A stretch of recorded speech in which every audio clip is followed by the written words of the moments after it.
జనం గుండెలను పలికించి జనగణమనగా విడిపించి రవీంద్రగానం వెలిగించిన పవిత్ర రాగం జరిపించిన కవన భారతం నా దేశం, కౌల భారతం నా దేశం. భరత ఖండమును పాడియావుగా పద్యాలన్నిన చిలకవర్తి కవి పలికిన అక్షర తేజం, ప్రభావ కాంతి భూజం. కవన భారతం నా దేశం, కౌల భారతం నా దేశం.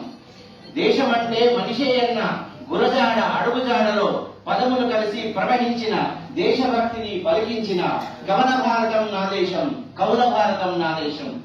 శ్రీలు పొంగిన జీవగడ్డగా మేలు భారతి పాట పాడిన రాయప్రోలు చేతిపురాలుగా జరగనట్టి సంతకమైన కవన భారతం నా దేశం, కౌల భారతం నా దేశం. జెండా ఒక్కడే మువ్వన్నదని గాంధీ ఒక్కడే మహాత్ముడనిన మహాకవి దాశరథి మాటల మహత్వ కవిత్వ పటుత్వ కవితైన కవన భారతం నా దేశం, కౌల భారతం నా దేశం.